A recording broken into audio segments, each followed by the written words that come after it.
우리 이 시간에 옆에 있는 분들하고 한번 인사 나누십시다. 주의 은혜로 살아가십시다. 얼굴 한번 보시면서 주의 은혜로 살아가십시다.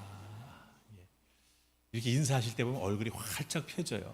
얼마나 좋은지 모르겠습니다. 주의 은혜로, 말씀의 은혜로, 기도의 은혜로 살아가는 여러분들 되시기를 주님의 이름으로 축복합니다. 9월달은 저희가 느헤미야 말씀을 한 달간 묵상하지요. 여러분 생명의 삶 다 보셔서 아실 것입니다. 또 저는 매일 설교를 해야 되기 때문에 미리 전체를 한번 쭉 살피면서 읽어보았습니다. 느헤미야를 이렇게 쭉 미리 읽어보면서 제가 느헤미야에서 한 가지 특징을 발견했어요. 느헤미야에게는 이런 특징이 있구나. 그 특징이 뭐냐면 바로 우리가 5장 1절에서 발견했던 거죠. 그때에라고 하는 이 표현이 여러 번 나온다라고 하는 거예요. 그때에 12번 나옵니다. 반복해서 성경 속에 그 표현이 나오면 사실은 중요하다라고 하는 뜻이죠. 느헤미야가 바벨론에서 예루살렘으로 돌아와 귀한 사역들을 감당해 나아가는데 그때에 뭔가 일어나는 일이 있다라고 하는 거죠. 이 그때라고 하는 것이 도대체 그럼 무엇을 의미할까 곰곰이 생각해 보면서 나올 때마다 앞뒤 문맥을 살펴보았습니다. 그랬더니 이 그때라고 하는 표현은 무슨 의미를 가지고 있냐면 그때의 앞에 과거에 일어난 일이 있습니다. 그리고 그때에 들어가고 그 다음에 일어나는 상황이 있다라고 하는 거죠. 그러니까 그때라고 하는 말은 앞의 상황과 뒤의 상황을 연결해 주는 그런 의미가 있다라고 하는 거예요. 쉽게 얘기하면 여러분들 더하기 표시로 이해하면 됩니다. 1 더하기 1이 2가 되는 것처럼 앞의 내용 더하기 뒤의 내용, 그렇게 되면 어떻게 되죠? 상황이 많이 복잡해지는 것을 보게 됩니다. 이런 상황이 있었는데 거기에 더해서 이런 상황이 또 일어나고 있는 거예요. 그게 다 합쳐져서 섞여버리고 있다라고 하는 거죠. 그러니 참 어렵고 힘든 일들이 많이 일어나고 있구나, 딱 우리가 알 수 있다라고 하는 것이죠. 그럼 4장에는 어떤 내용이 있었습니까? 여러분 기억하세요? 이 유다 백성들이 성벽을 재건해 나아가기 위해 한 손에는 뭘 들었습니까? 창과 칼을, 한 손에는 성벽을 짓는 데 필요한 도구를 들었죠. 옷도 갈아입지 못하면서 열심히 성벽을 지어 나아갔습니다. 그런 와중에 산발락과 도비아라고 하는 사람들은요, 성벽 재건을 방해했습니다. 예루살렘 성을 습격해가지고 너희들을 다 몰살시킬 거야, 이런 소문을 막 냈었습니다. 그런 소문을 들을 때 사실 유다 백성들은 두려움에 떨기도 했지요. 하지만 느헤미야가 기도해 나아가면서 하나님 앞에 매달려 나아가면서 또 믿음의 사람들과 함께 손을 잡고 이것에 걱정하지 말고 우리가 함께 예루살렘 성벽 세워나가는 일에 최선을 다하자라고 리더십을 발휘해 나아갔을 때 완벽하게 완성된 건 아니지만 예루살렘 성벽을 완성할 수가 있었죠. 도시를 삥 둘러쌀 수 있었습니다. 아직 높이 올라가야 될 부분은 더 있었지만 그럼에도 불구하고 여러분들 끊어진 곳이 없으니, 뚫려 있는 곳이 없으니 예루살렘 성 안에 들어가 있기만 하면 안전하다라고 하는 생각을 할 수가 있겠죠. 저 속에 들어가 있으면 믿음의 식구들이 함께 있으니 한 손에는 아직 창과 칼을 들고 있고 한 손에는 성벽을 짓기 위해서 도구를 들고 함께 우리가 모여 있으니 안전할 것이야. 이방인의 공격을 막아낼 수 있다. 그러기에 안전하다. 그러기에 더 나아가서 살만하다라고 하는 생각을 할 수 있었을 것입니다. 안전하니까 살만하지. 그런데 여러분들, 오늘 우리가 읽은 5장의 말씀을 한번 잘 보시기 바랍니다. 그때에 안전하다고 느껴가지고 유다 백성들이 다 예루살렘 성 안에 들어와 살고 있는 그때에 어떤 일이 일어납니까? 안전한 것 같기는 한데 살만한 것 같지는 않다라고 하는 거죠. 왜 살만하지 못합니까? 그렇게 수고하고 애써서 세우고 있는 예루살렘 성벽인데 그 안에 들어와 살고 있는데 왜 살만하지 못할까요? 유다 백성들은 바벨론에서 3차례 걸쳐서 예루살렘으로 돌아왔습니다. 바벨론에서 어렵고 힘든 상황 속에서 정말 하나님의 기적적인 역사하심을 통해서 고레스 왕이 칙령을 내려주지 않습니까? 너희 나라로 돌아가도 좋다. 그때 스룹바벨이 앞장서 가지고 우리 돌아가서 무너져 내린 예루살렘 성전을 재건하자. 그래가지고 열심히 일해가지고 예루살렘 성전을 재건했습니다. 두 번째로 에스라가 돌아오지 않습니까? 에스라가 돌아올 때 함께했던 믿음의 백성들과 함께 하나님 말씀을 읽고 하나님 말씀 속에 담겨져 있는 의미를 깨달아 알고 가슴 치며 회개하면서 말씀 앞에 바른 믿음 생활에 나아가겠다고 결단했습니다. 하나님 앞에 바른 예배 드리겠다고 결단했습니다. 성전이 회복되고 말씀을 통해서 신앙이 회복되고 예배가 회복됐습니다. 그리고 느헤미야를 통해서 예루살렘 성벽이 새롭게 재건되어서 거의 완성 단계에 있다라고 하는 거예요. 그럼 이만하면 안전하지요? 이만하면 살 것 같습니다. 그런데 실제로 살아보니 살만하지 못하다라고 하는 거예요. 그럼 무엇을 놓치고 있을까요? 무엇이 문제가 되어서 안전하고 살만한 것 같아야 하는데 왜 살만하지 못할까요? 무엇을 놓치고 있는지 오늘 말씀 속에 사실은 그 이유가 나타나고 있습니다. 우리 2절과 3절, 5절까지 내용인데 2절부터 우리 대표 구절로 2절 말씀만 우리 같이 읽으십시다. 2절 다 찾으셨습니까? 함께 읽습니다. 시작.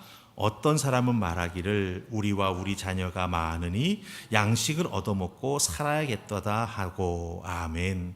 자, 2절부터 시작해서 5절까지 보면은 느헤미야에게 어떤 사람들이 나와서 말합니다. 이것 때문에 못 살겠다. 이것 때문에 살만하지 못하다. 3번 반복됩니다. 2, 3, 4. 그리고 느헤미야에게 알려준 문제는 4가지입니다. 첫 번째가 뭔지 아십니까? 성벽 공사하는 일에 온 가족이 매달리다 보니까 돈 버는 사람이 없는 거예요. 그래서 먹을 식량이 바닥나고 말았다라고 하는 거죠. 네. 두 번째가 뭔지 아십니까? 그러기에 집에 먹을 것이 없으니까 식량을 구입하기 위해서 가지고 있는 것을 다 저당 잡힙니다. 집도, 포도원도, 전답도. 저당 잡아서 돈을 빌려서 식량 먹고 살아 해결했지만 그것을 갚아 나아가야 될 돈이 없다라고 하는 거예요. 셋째는 넉넉한 유대인들에게 돈을 빌려서 아닥사스다 왕이 너희들 이 세금 내야 돼 라고 명령해서 내린 그 세금이 있는데 그것 세금 다 돈 빌려서 냈는데 빚지게 되었다라고 하는 거죠. 설상가상으로 빚을 갚기는 해야 되는데 갚을 능력이 없으니 어떻게 합니까? 자녀들을 노예로 팝니다. 종으로 팝니다. 그 돈으로 빚을 갚아 나아가는 거예요. 그 결과가 뭐죠? 가정이 붕괴된다라고 하는 거예요. 여러분들 이게 웬일입니까? 한 손에 무기를 들고 한 손에는 성벽 짓는 도구를 들고 열심히 일했지만 그 일에 참여한 사람들은요 먹을 양식이 부족합니다. 빚에 쪼들려야 합니다. 빚을 갚기 위해서 자식을 노예로 팔아야 하는 극단적인 상황에 놓이고 말았다라고 하는 거죠. 안전해서 살만할 줄 알았는데 그게 아니라고 하는 겁니다. 오히려 사람들이 느끼는 건 나는 아무 힘도 없구나. 나는 정말 도구로 쓰인 것 같다라고 하는 그런 생각을 들면서 절망에 빠져들기 시작한다라고 하는 거예요. 여러분 이상하지 않습니까? 열심히 일했는데 열심히 합쳐서 힘을 내서 여기까지 왔는데 외부의 도전과 위협에는 그렇게 일치단결하여 한마음이 되어서 싸워서 승리했는데 그 위협을 넘어서자 내부에서 문제가 일어남으로 말미암아 어떻게 되는 거예요? 이 예루살렘 신앙 공동체가 무너져 내릴 위기에 놓여 있다라고 하는 것입니다. 살만할 것 같은데 아니 잘 살아야 될 것 같은데 그렇지 못하다라고 하는 거예요. 왜? 무엇이 원인이 되어서 이런 일이 일어날까요? 그것은 바로 신앙 공동체 정신을 잃어버렸기 때문입니다. 신앙 공동체 정신. 사명 공동체잖아요. 무슨 사명? 예루살렘 성벽 재건하는 거. 그 다음에 하나님 앞에 예배하는 예배 공동체이잖아요. 이스라엘 백성들은 하나님의 자녀로 함께 살고 함께 죽는 운명 공동체잖아요. 이 모든 것을 다 잃어버린 거예요. 이 공동체 정신이 상실되었다라고 하는 거죠. 우리는 선택받은 하나님의 백성이다. 우리는 하나님의 백성으로서 삶을 살아가기 위해, 믿음의 삶을 살기 위해 바벨론을 떠나 이곳 예루살렘으로 돌아왔다.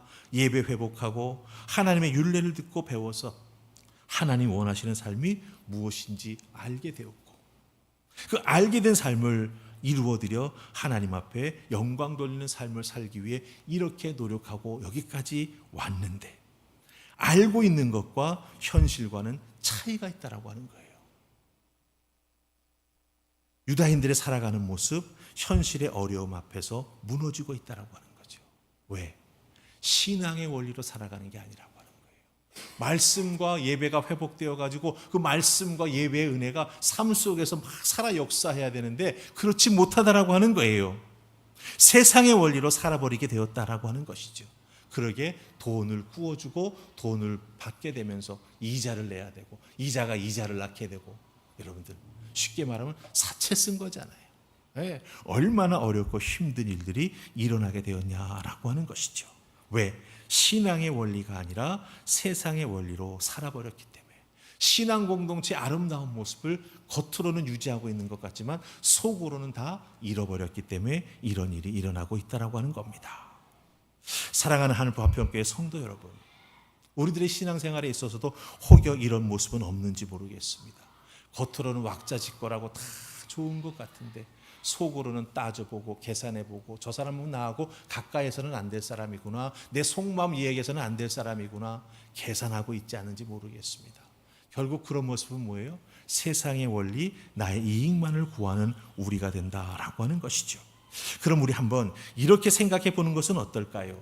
여러분들, 사도행전에 나오는 초대교회 아시죠? 초대교회가 왜 그 지역사회 사람들에게서 인정받을 수 있었습니까? 왜 그리스도인이라고 불리우는 그런 놀라운 은혜, 그 영광을 그들이 누릴 수가 있었습니까? 다른 것 아니죠. 세상 사람들보다 칭송받고 세상을 향해 거룩한 영향력을 끼칠 수 있었던 이유는 세상의 원리가 아니라 십자가에 달리신 우리 예수님께서 보여주신 희생과 사랑으로 서로를 섬기는 모습이 있었기 때문에 그것이 가능하게 되었다라고 하는 거예요. 많은 사람이 모였다고 칭송받는 게 아닙니다. 많은 사람이 모인다고 어떤 교회는요, 교통체증 일으킨다고 민원이 하루에도 수십 통씩 쏟아져요.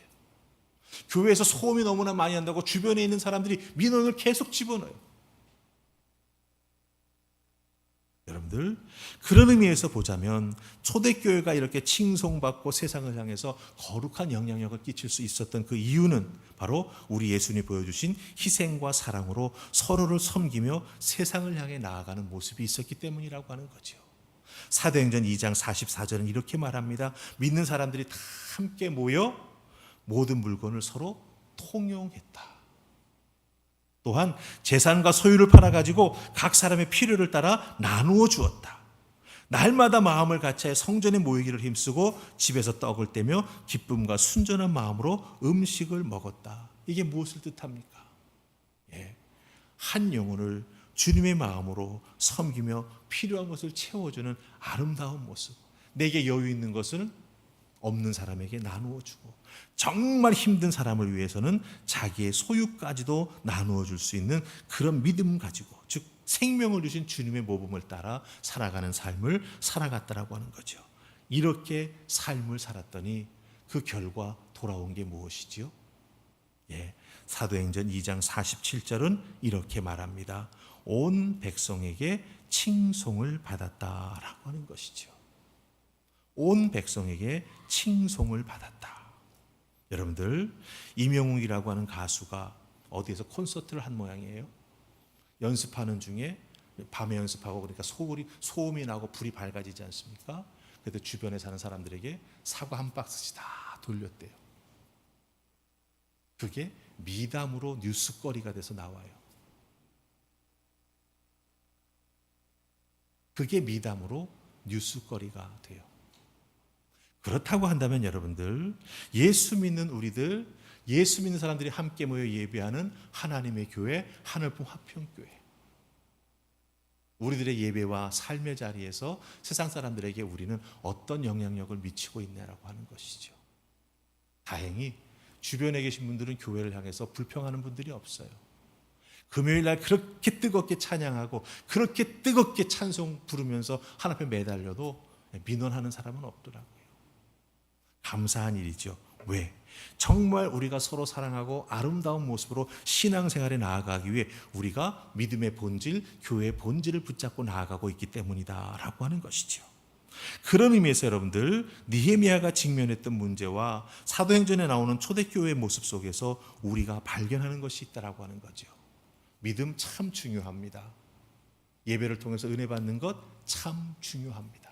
이 믿음과 은혜가 내 삶 속에서 만남으로 말미암아 상호작용을 긍정적으로 할 수 있어야 된다라고 하는 거예요. 나 믿음의 은혜를 받았어. 나 예배를 통해서 은혜 받았어. 그리고 교회를 떠나는 순간 우리들이 삶 속에서 이 받은 바 말씀과 은혜가 어떻게 상호작용하는가라고 하는 게 정말 중요하다라고 하는 거죠.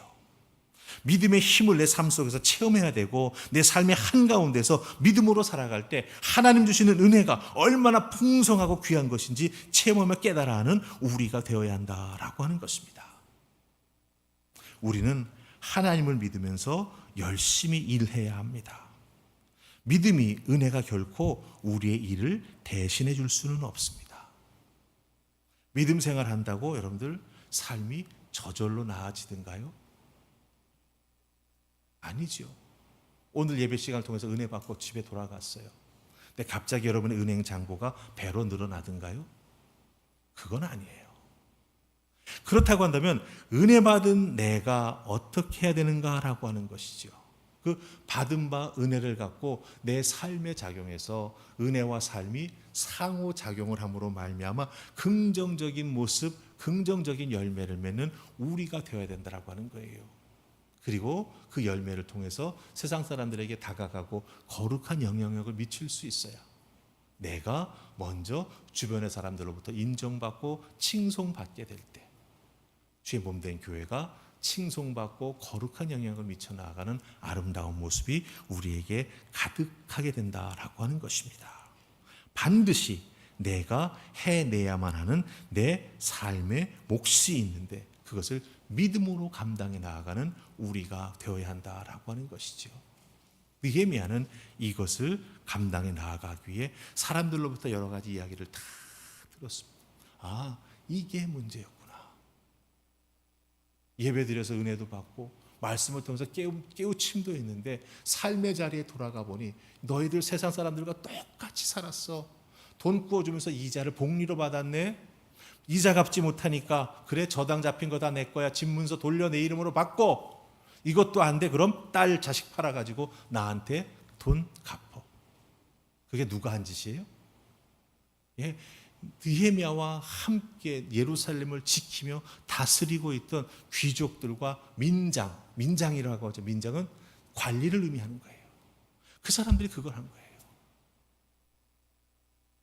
우리들의 신앙생활 속에서 정말 중요한 것은 무엇입니까?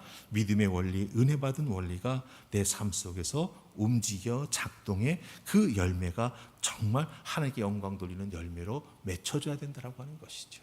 이것을 위해서 열심내는 여러분 되시기를 주님의 이름으로 축복합니다. 그래야 정말 살만해진다라고 하는 거예요. 자, 우리 두 번째 보십시다. 우리 6절과 7절 보십시다.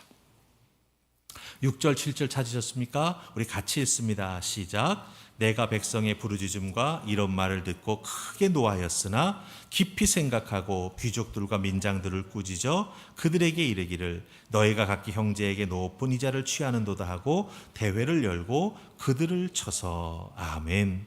자, 6절 7절에서 우리가 깨닫는 게 뭡니까? 느헤미야가 사람들이 말하는 걸 통해서 문제가 무엇인지 들었죠. 이 문제를 해결하기 위해서 느헤미야가 행동합니다.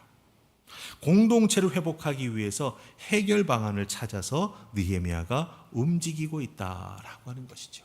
근데 우리가 6절 7절을 읽었습니다마는 뒤에서 계속되는 내용을 잘 보시면 여러분들 느헤미야는요 자기의 자리를 지키기 위해서 즉 하나님께서 주신 사명이 잘못될까 봐 꿈꾸며 이루기 위해서 멀리까지 온 예루살렘 성벽 재건하는 일이 실패로 돌아갈까 봐 화를 내기도 했습니다. 이런 문제를 만든 사람들에 대해서 사실은 화가 나기도 했습니다. 그런데 모든 원인을 그런 사람들에게 돌리지 않았어요. 너 때문에 이런 일이 일어났어. 화가 난다고 화를 내는 것이 문제 해결되는 것임을 알기, 문제가 해결되는 것이 아님을 알기에 해결될 수 있는 방법을 느헤미야가 찾아 나아가기 시작했다라고 하는 것이죠. 그래서 여러분들 7절 앞부분을 잘 보시기 바랍니다. 느헤미야가 뭐라고 말합니까? 깊이 생각했다라고 말하고 있습니다. 감정적으로 반응한 게 아니라 깊이 생각했다. 여기서 생각했다라고 하는 단어는요, 다스리다, 의견을 묻다 혹은 숙고한다라고 하는 뜻을 가지고 있습니다. 그런데 느헤미야가 자기 스스로에게 물었죠. 이 일을 어떻게 하면 좋을까? 어떻게 해결하면 좋을까? 문제를 놓고 스스로에게 물어봤습니다. 그렇기 때문에 이 생각하다라고 하는 뜻은 무슨 뜻이냐? 숙고한다라고 하는 의미로 사용됐다라고 하는 거죠. 무슨 뜻일까요? 먼저 벌어진 일에 대해서 자기 자신이 깊이 생각해 보는 거죠. 내가 잘못한 것은 없나? 내가 놓친 것은 없나? 내가 실수한 것은 없나? 자기 자신이 깊이 생각하고 스스로에게 묻습니다. 혹여 이런 걸리는 부분이 있다면 내가 해결을 해야겠구나. 그리고 주위 사람들에게 의견을 묻고 다시 한번 깊이 숙고하곤 나온 후에 일을 처리해 나가기 시작했다라고 하는 거죠. 원망하는 차원에서 비난해서 화내는 차원에 머물지 않았습니다. 깊이 숙고하고 해결점을 찾아서 느헤미야가 움직여 나아가기 시작했다라고 하는 거죠. 그래서 그 뒤로부터 느헤미야는 솔루션을 냅니다. 너희들 이자 받았지? 그거 돌려줘. 다 돌려주기 어려우면 100분의 1이라도 돌려줘. 이렇게 말하는 것을 보게 된다라고 하는 것입니다. 숙고하고 해결점을 찾아 나섰다라고 하는 거죠. 잠언 16장 32절은 이렇게 말합니다. 노하기를 더디하는 자는 용사보다 낫고 자기의 마음을 다스리는 자는 성을 빼앗는 자보다 나으니라 라고 말하고 있습니다. 느헤미야는 화가 났어요. 맞습니다. 하지만 자기의 거친 호흡을 조절하고 그 현실 상황을 깊이 조사했습니다. 그리고 하나님 말씀을 묵상하면서 하나님께 기도하면서 하나님 어떻게 하면 좋습니까? 길을 알려주시옵소서 하나님 앞에 여쭙고 나아갔습니다. 그랬더니 하나님께서 지혜를 주셨죠. 해결할 수 있는 방안을 머릿속에 떠올릴 수 있도록 은혜를 베풀어 주셨습니다. 그게 뭔지 아십니까? 이스라엘 백성들을 다 불러 모아서 대회를 열었습니다. 대회. 우리가 쉽게 말하면 우리 공동회 열듯이 다 불러 모은 거예요. 그리고 문제의 심각성을 그 자리에서 가감없이 알려주었습니다. 그런데 중요한 건 여러분 잘 보세요. 우리가 읽지 않았습니다만 여러분들 8절 가서 보시기를 바랍니다. 우리가 6절, 7절까지 읽었죠. 그 다음에 8절부터는 느헤미야가 그 대회에 모인 사람들에게 이야기하는 내용이 나옵니다. 근데 느헤미야는 그 자리에 모인 사람들을 형제라고 부릅니다. 형제. 네. 형제라고 말합니다. 쭉 내용을 살펴보면 형제라고 하는 말을 4번이나 반복하고 있습니다. 이게 무슨 뜻일까요, 여러분들? 지금 이렇게 이 문제가 일어나고 있는 이유는 공동체성을 상실했기 때문이기도 하지만 공동체성을 상실하게 된 가장 근본적인 이유는 뭐냐? 사람을 돈으로 보았기 때문이라고 하는 거예요. 돈. 옛날에 이런 말이 있었어요. 어느 대학교 총장이 총장실에서 이렇게 서 있어서 등교 시간에 올라오는 대학생들 보면서 100만 원, 200만 원, 300만 원, 400만 원 이렇게 말한다고. 사람을 돈으로 볼 때 이런 문제가 생겼습니다. 그런데 느헤미야는 사람을 돈으로 보지 말고 우리 형제로 보자고 이야기합니다. 경제 논리가 아닌 주님의 사랑, 하나님의 사랑으로 이 문제를 해결하자고 요청하고 있는 것이죠. 공동체 의식을 회복하고 서로를 바라볼 때 돈이 아니라 형제로 인식하고 사랑의 마음으로 품고 나아갈 때 문제가 해결된다라고 하는 것입니다. 느헤미야는 너 죽고 나 살자고 말하지 않았습니다. 너와 나 우리가 함께 살아야 된다. 그러기에 우리는 형제라고 말하고 있다라고 하는 것이죠.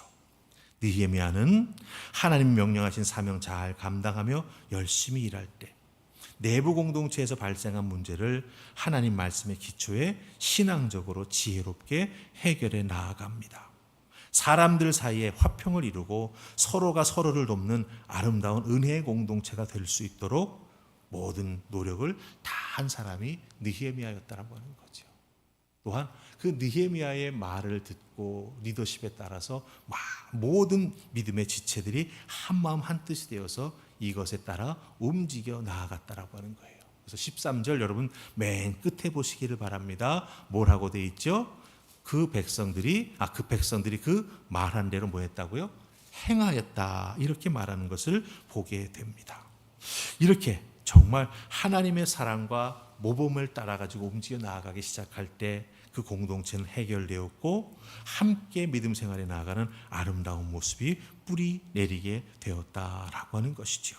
여러분들 눈에 보이는 건물보다 눈에 보이는 사람마다 그것보다 더 중요한 것이 뭔지 아십니까? 눈에 보이지 않는 관계가 더 아름답게 쌓여 나아가는 공동체가 세워지는 것이 중요하다라고 하는 거예요. 건물이 멋있고 화려할 수 있습니다. 예배 드리는데 예배가 정말 좀 세상적인 표현을 쓰자면 삐까뻔쩍할 수 있습니다. 그러나 그것보다 더 중요한 게 무엇이냐? 첫째는 예배를 통해서 하나님과 우리 사이의 믿음의 관계, 영적인 관계가 깊어지는 것이고, 그리고 함께 예배하는 믿음의 지체들 사이에서 아름다운, 정말 서로를 신뢰할 수 있는, 이 교회에 나가면 좋은 믿음의 사람들을 만날 수 있어서 정말 살만한 기쁨을 내가 느낄 수 있다라고 하는 그런 관계를 만들어가는 게 우리들의 모습이 되어야 한다라고 하는 것이죠. 그렇기 때문에 여러분들, 우리가 어느 상황 속에 놓인다 할지라도 중요한 것은 무엇입니까? 세상의 원리가 아니라, 경제 논리가 아니라 하나님의 말씀과 진리의 실천 위에 세워지는 우리들의 헌신과 나눔과 또한 나 자신의 희생이 있을 때 주의 몸된 교회는 아름답게 세워져 나아가게 될 줄 믿습니다. 이제 우리 함께 찬양하고 기도할 것인데요, 어떤 상황 속에서도 하나님의 도우심을 구하며 주님만 바라보겠습니다. 믿음의 사람들과 함께 이 길을 걸어가겠습니다. 우리 기도하고 하나님 앞에 찬양하고 기도하는 시간 가지십시다.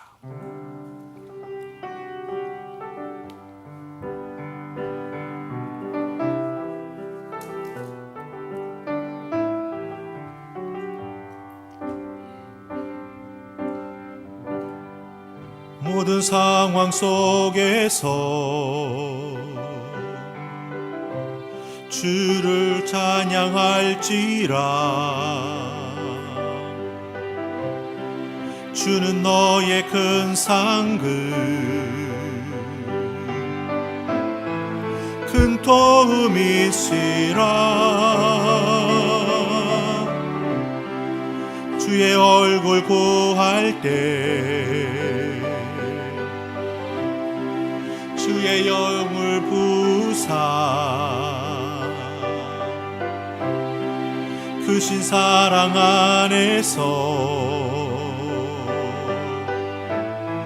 주를 보게 하소서.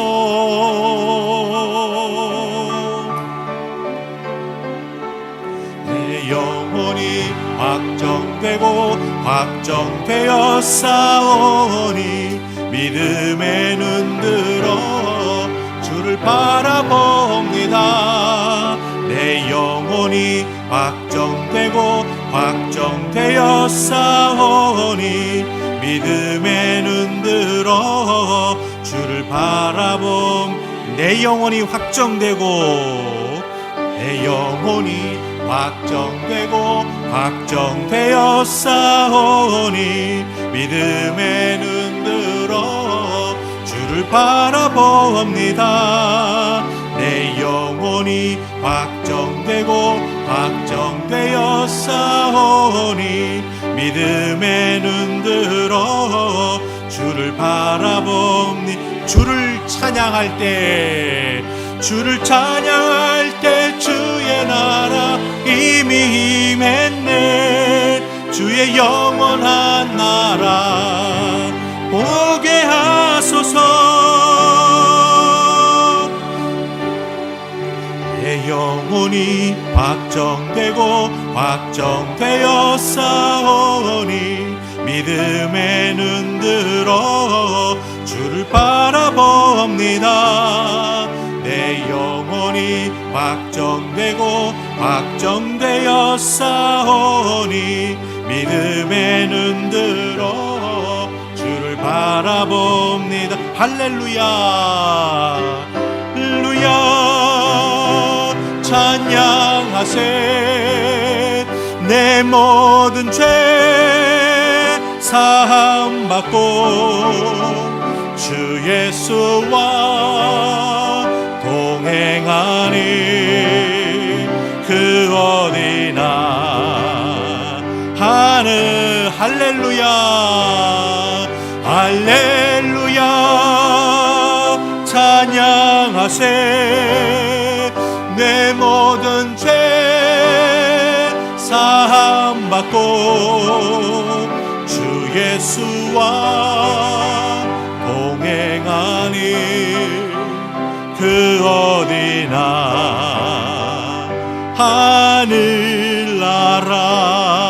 하늘나라. 아멘. 우리 기도하십시다. 우리 믿음의 식구들 하나님 귀한 교회에서 믿음으로 만나게 해주셨습니다. 이 만남이 하나님 앞에 더욱더 깊어지고 단단해지기를 소망합니다.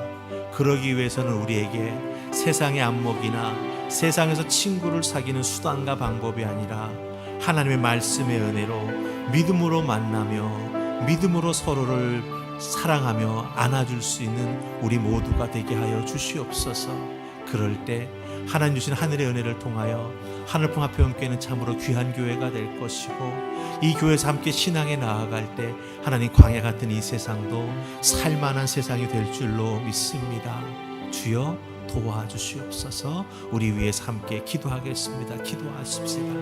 하나님 믿음 안에서 귀한 믿음의 사람들을 만나게 해주십니다. 주의 몸된 교회가 아버지 정말 세상의 원리나 세상의 기준이나 세상의 방법으로 움직여 나아가는 것이 아니라 하나님 주시는 은혜와 하나님 주시는 사랑과 예수 그리스도께서 우리를 위해서 무엇을 어떻게 주셨는지 그 모범을 보고 따라 나아가는 주의 교회가 되게 해주셔서 참으로 주의 교회 안에 들어갈 때에는 행복하다. 주의 교회 안에서 함께 신앙생활에 나아갈 때는 참으로 내 삶이 든든해진다. 함께 중보기도하며 손잡고 나아갈 때 하나님의 은혜를 통하여 참으로 기쁨으로 이 세상을 살아갈 수 있구나 깨닫고 또한 믿음으로 그 삶을 나누며 나아가는 우리 모두가 되게 해 주시옵소서. 믿음 안에서 귀한 믿음의 식구들을 만나게 해주셨사오니 서로 사랑하며 서로 중보하며 서로를 세워줄 수 있는 그러므로 말미암아 서로를 용납해 줄 수 있는 아름다운 주의 교회, 아름다운 주의 교회, 참으로 기쁨에 넘치는 주의 교회 되게 하여 주시옵소서. 아버지 잘 믿는다 하면서도 겉으로는 그럴듯한 교회 같으면서도 속은 골마 터지는 교회들이 많이 있습니다. 서로 돈을 꾸어주고 믿음의 사람들끼리 또한 이자를 받기도 합니다. 잘못되는 문제가 생겨서 정말 교회가 큰 피해를 보기도 합니다. 아버지 하늘풍 화평교회 그런 교회 되지 않도록 이끌어 주시고 붙잡아 주시고 축복해 주시니 감사합니다. 함께 믿음으로 만난 하나님의 사람들입니다. 하나님 필요한 것은 공급해 주고 연약한 것은 채워줄 수 있는 믿음의 교회 넉넉한 신앙의 소유자들이 될 수 있도록 주여 도와주시옵소서. 그것을 감당해 나아갈 수 있도록 먼저 믿음 허락하여 주시고 우리 주님의 십자가 사랑을 닮아 나아가는 저희가 되게 하여 주시옵시고 아버지 연약한 사람들을 위해서 나누어 주어도 아버지 우리들의 삶에 부족함이 발생하지 않도록 하나님께서 영육 간의 강건함과 축복을 더하여 주시옵소서. 그 충만케 해주는 그 충만함을 통하여 주의 교회가 든든히 세워져 나아갈 것을 믿사옵고 예수님 이름으로 기도하옵나이다.